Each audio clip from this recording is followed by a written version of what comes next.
ಗೆಳೆಯಂದರೆ ಈ ವಿಡಿಯೋದಲ್ಲಿ second class boiler attendant form fill up ಮಾಡೋದ್ರ ಬಗ್ಗೆ ಆಗಿರುತ್ತೆ. ಆಮೇಲೆ ಯಾರಿನ್ನೂ ನನ್ನ ಚಾನಲ್ನ ಸಬ್ಸ್ಕ್ರೈಬ್ ಮಾಡದೆ ನೋಡ್ತಾ ಇದ್ದೀರಾ, ಬೇಗ ಹೋಗಿ ಸಬ್ಸ್ಕ್ರೈಬ್ ಮಾಡ್ಕೊಳ್ಳಿ. Second class boiler attendant form fill ಮಾಡೋದ್ರ ಬಗ್ಗೆ ಆಗಿರುತ್ತೆ. ಇಲ್ಲಿ ಫಾರ್ಮ್ A2ನ ಡೌನ್ಲೋಡ್ ಮಾಡ್ಕೊಳ್ಬೇಕು. ಅದಕ್ಕೆ ಸಂಬಂಧಪಟ್ಟಂಥ ವಿಡಿಯೋನ ನಾನು ಹಿಂದೆ ವಿಡಿಯೋಗಳಲ್ಲಿ ಹಾಕಿನಿ, ಚೆಕ್ ಮಾಡ್ಕೊಳ್ಳಿ, ನೀಟಾಗಿ ಡೌನ್ಲೋಡ್ ಮಾಡಿ ಇಟ್ಕೊಳ್ಳಿ. ನೆಕ್ಸ್ಟು ಇದರಲ್ಲಿ ಪಾರ್ಟ್ 1, ಪಾರ್ಟ್ 2 ಮತ್ತು ಪಾರ್ಟ್ 3 ಮತ್ತು ಪಾರ್ಟ್ 4 ಮತ್ತು ಪಾರ್ಟ್ 5 ಆಗಿ ಡಿವೈಡ್ ಮಾಡಲಾಗಿದೆ. ನೆಕ್ಸ್ಟು ಪಾರ್ಟ್ 1ನಲ್ಲಿ ಪರ್ಸ್ನಲ್ ಡೀಟೇಲ್ನ ಮೆನ್ಷನ್ ಮಾಡಬೇಕು. ಇಲ್ಲಿ ಪಾರ್ಟ್ 2ಅಲ್ಲಿ ನಿಮ್ಮ ಕ್ವಾಲಿಫಿಕೇಷನ್ ಡೀಟೇಲ್ನ ಮೆನ್ಷನ್ ಮಾಡಬೇಕು. ಪಾರ್ಟ್ 3ಯಲ್ಲಿ ನಿಮ್ಮ ಸರ್ವಿಸ್ ಸರ್ಟಿಫಿಕೇಟ್ ಏನು ಕೊಟ್ಟಿರ್ತಾರೆ, ನಿಮ್ಮ ಸರ್ವಿಸ್ ಬಗ್ಗೆ ಎಂಟ್ರಿ ಮಾಡ್ಕೊಳ್ಬೇಕು. ಪಾರ್ಟ್ 4ಅಲ್ಲಿ ಡಿಕ್ಲರೇಷನ್ ಮತ್ತು ಸಿಗ್ನೇಚರ್ ಬಗ್ಗೆ, ಆಮೇಲೆ ಕನ್ಫರ್ಮೇಷನ್ ಸಿಗ್ನೇಚರ್ ಬಗ್ಗೆ ಮೆನ್ಷನ್ ಮಾಡ್ಕೊಳ್ಬೇಕಾಗತ್ತೆ. ಪಾರ್ಟ್ 5 ನಾವೇನು ಮೆನ್ಷನ್ ಮಾಡೋ ಅವಶ್ಯಕತೆ ಇಲ್ಲ, not to be filled by the applicant. ಈ ಫಾರ್ಮ್ ಫಿಲ್ ಮಾಡಬೇಕಾದ್ರೆ ನಿಮಗೆ ಯಾವ್ಯಾವ ಡಾಕ್ಯುಮೆಂಟ್ ಬೇಕಾಗ್ತದೆ ಅಂತಂದರೆ 10th ಮಾರ್ಕ್ಸ್ ಕಾರ್ಡ್ ಬೇಕಾಗ್ತದೆ, ಮತ್ತು ಕಂಪ್ನಿ ಕಡೆಯಿಂದ ಎಕ್ಸ್ಪೀರಿಯನ್ಸ್ ಲೆಟರ್ ಏನೇನು ಕೊಟ್ಟಿರ್ತಾರಲ್ಲ ಅವೆಲ್ಲ ನಿಮ್ಮ ಮುಂದೆ ಇಟ್ಕೊಳ್ಳಿ. ನೆಕ್ಸ್ಟು ಪಾರ್ಟ್ 1ನಲ್ಲಿ ಪರ್ಸ್ನಲ್ ಡೀಟೇಲ್ ಅಂತ ಹೇಳಿದ್ದೀನಿ. 1 ನಿಮ್ಮ ನೇಮ್ ಮೆನ್ಷನ್ ಮಾಡಬೇಕು. ಯಾವ ಥರ 10th ಮಾರ್ಕ್ಸ್ ಕಾರ್ಡ್ನಲ್ಲಿ ಏನಿರುತ್ತೆ ವಿತ್ ಸ್ಪೆಲ್ಲಿಂಗ್ ಮಿಸ್ಟೇಕ್ ಆಗದೆ ಅದನ್ನು ಕಾಲಮ್ ನಂಬರ್ 1ನಲ್ಲಿ ಮೆನ್ಷನ್ ಮಾಡಿ, ಮತ್ತು ಕಾಲಮ್ ನಂಬರ್ 2ಅಲ್ಲಿ ನಿಮ್ಮ ಫಾದರ್ ನೇಮ್ ಮೆನ್ಷನ್ ಮಾಡಿ, ಕಾಲಮ್ ನಂಬರ್ 3ಅಲ್ಲಿ ನ್ಯಾಷನಾಲಿಟಿ ಇಂಡಿಯನ್ ಅಂತ ಮೆನ್ಷನ್ ಮಾಡಿ. 4 ಡೇಟ್ ಆಫ್ ಬರ್ತ್, ಇದು ನಿಮ್ಮದು 10th ಮಾರ್ಕ್ಸ್ ಕಾರ್ಡಲ್ಲಿ ಏನು ಡೇಟ್ ಆಫ್ ಬರ್ತ್ ಇರ್ತದಲ್ಲ ಅದನ್ನೇ ಮೆನ್ಷನ್ ಮಾಡಿ. 5th ಪ್ಲೇಸ್ ಆಫ್ ಬರ್ತ್ ಅಂದರೆ ನೀವು ಹುಟ್ಟಿದ ಊರನ್ನು ಮೆನ್ಷನ್ ಮಾಡಿ. 6th ಪರ್ಮನೆಂಟ್ ಅಡ್ರೆಸ್ ಅಂತಂದರೆ ನೀವು ಎಲ್ಲಿ ವಾಸವಾಗಿದ್ದೀರಿ, ಪರ್ಮನೆಂಟಾಗಿ ವಾಸವಾಗಿದ್ದೀರಿ. ಇಂಪಾರ್ಟೆಂಟ್ ಏನಂತಂದರೆ ನಿಮಗೆ ಬರ್ತಕ್ಕಂಥ ಹಾಲ್ ಟಿಕೆಟು ಆ ಅಡ್ರೆಸ್ಸಿಗೆ ಬರುತ್ತೆ, ಅದನ್ನು ಕರೆಕ್ಟಾಗಿ ಮೆನ್ಷನ್ ಮಾಡ್ಕೊಳ್ಳಿ. ನೆಕ್ಸ್ಟ್ 7th ಕಾಲಮ್ ಬಂದ್ಬಿಟ್ಟು, ಇದು ಸೆಕೆಂಡ್ ಕ್ಲಾಸ್ ಅರ್ಜಿ ಆಗ್ತಾ ಇದ್ದೀರಲ್ಲ, ಸೊ ಯಾವುದೇ ಥರದ ಪ್ರೀವಿಯಸ್ ಎಕ್ಸಾಮ್ ನೀವು ಅಟೆಂಡ್ ಮಾಡಿರಲಿಕ್ಕಿಲ್ಲ, ಹಾಗಾಗಿ 7, 8 ಬಂದ್ಬಿಟ್ಟು ನೋ ಅಂತ ಮೆನ್ಷನ್ ಮಾಡಿರಬೇಕು. ಪಾರ್ಟ್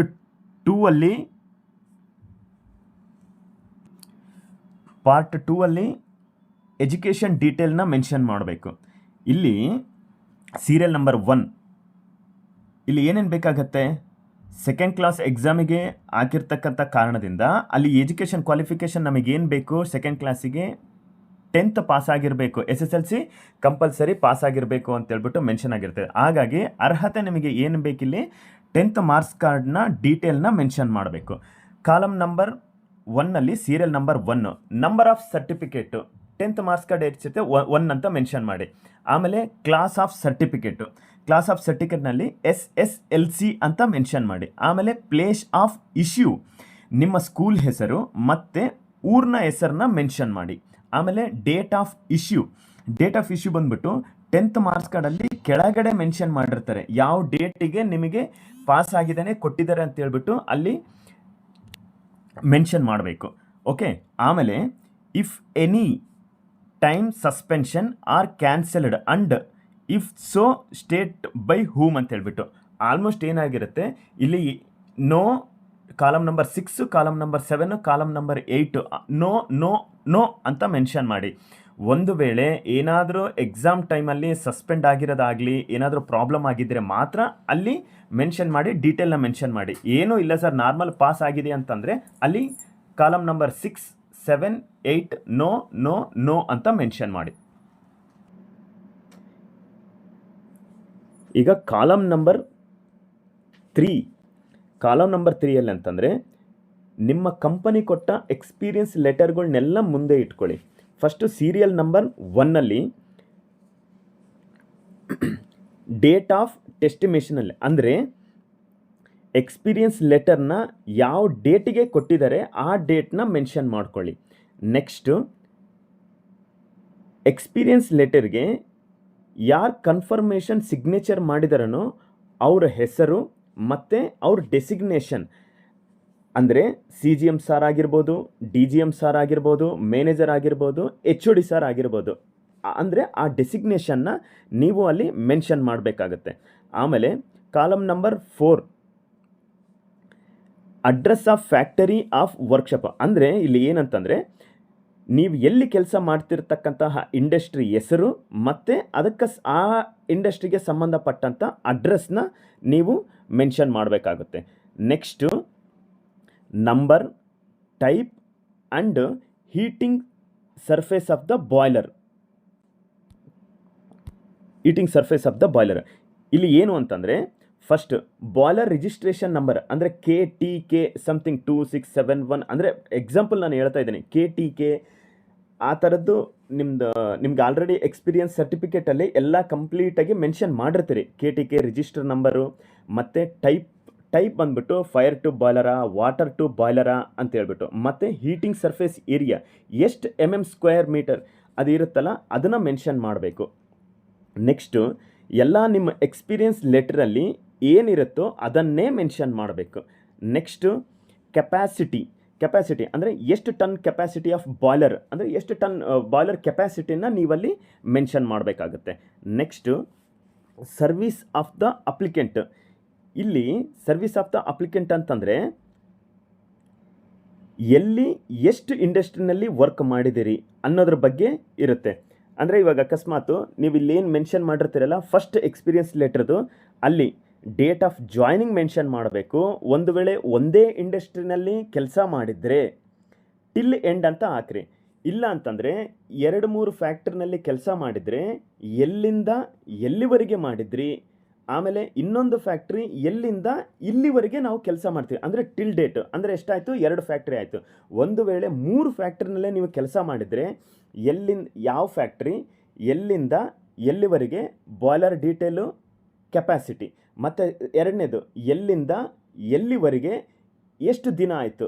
ಈಗ 3ನೇ ಫ್ಯಾಕ್ಟ್ರಿ ನೀವು ರನ್ ಮಾಡ್ತಿದ್ದೀರಿ ಅಂತಂದರೆ ಆ ಫ್ಯಾಕ್ಟರಿ ಹೆಸರು, ಜಾಯ್ನಿಂಗ್ ಡೇಟು, ಟಿಲ್ ಡೇಟು, ಇದನ್ನು 3 ಮೆನ್ಷನ್ ಮಾಡಬೇಕು. ಇಲ್ಲ ಸರ್ ನಾನು ಒಂದೇ ಫ್ಯಾಕ್ಟ್ರಿನಲ್ಲಿ 2 ವರ್ಷದಿಂದ ಕೆಲಸ ಮಾಡ್ತಾಯಿದ್ದೀನಿ, 3 ವರ್ಷದಿಂದ ಕೆಲಸ ಮಾಡ್ತಿದ್ದೀನಿ ಅಂತಂದರೆ ಸೀರಿಯಲ್ ನಂಬರ್ 1 ಅಂತ ಮೆನ್ಷನ್ ಮಾಡಿ ಅದರದ್ದು ಡೀಟೇಲ್ ಎಲ್ಲ ಹಾಕಿ ಎಷ್ಟು ವರ್ಷ ಅಂದರೆ ಏನು ಬರುತ್ತೆ ಇಲ್ಲಿ, period of which employed, year ಎಷ್ಟು ವರ್ಷ ಮಾಡಿದಿರಿ, ಮಂತು ಅಂದರೆ ಅಷ್ಟು ವರ್ಷ ಆದಮೇಲೆ ಎಷ್ಟು ಮಂತ್ ಆಗಿದೆ, ನೆಕ್ಸ್ಟು ಡೇಸು, ಮಂತಿನ ಕೆಳಗಡೆ ಇಷ್ಟು ಡೇಟ್ ಆಗಿದೆ ಅನ್ನೋದ್ರ ಬಗ್ಗೆ ಮೆನ್ಷನ್ ಮಾಡಬೇಕಾಗುತ್ತೆ. ನೀಟಾಗಿ ಅರ್ಥ ಮಾಡ್ಕೊಳ್ರಿ ಹೇಳಿದ್ದು.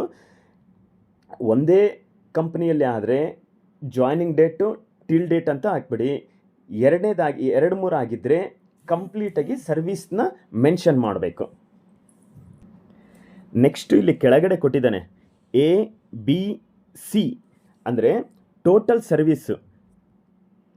ನಿಮ್ಮದು ಟೋಟಲಾಗಿ ಜಾಯ್ನಿಂಗ್ ಡೇಟಿಂದ ಟಿಲ್ ಡೇಟ್ವರೆಗೆ ಎಷ್ಟು ವರ್ಷ ಸರ್ವಿಸ್ ಆಗಿದೆ ಅನ್ನೋದು ಟೋಟಲ್ ಸರ್ವಿಸ್, ಅದ್ರ ಮುಂದೆ ನೀವು ಮೆನ್ಷನ್ ಮಾಡಬೇಕು. B time served for which certificate are provide ಅಂದರೆ ನಿಮಗೆ ಯಾವ್ಯಾವ ಕಂಪನಿಯವರು ಸರ್ವಿಸ್ ಸರ್ಟಿಫಿಕೇಟ್ ಕೊಟ್ಟಿದ್ದಾರೆ, ಆಮೇಲೆ ಎಷ್ಟು ಟೈಮ್ ಕೊಟ್ಟಿದ್ದಾರೆ, ಅಂದರೆ ಎಲ್ಲಿಂದ ಎಲ್ಲಿವರೆಗೆ ಕೆಲಸ ಮಾಡಿದ್ದಾನೆ ಅಂತ ಕೊಟ್ಟಿದ್ದಾರಲ್ಲ ಅದನ್ನು B ಕಾಲಮ್ ಮುಂದೆ ಮೆನ್ಷನ್ ಮಾಡಬೇಕು.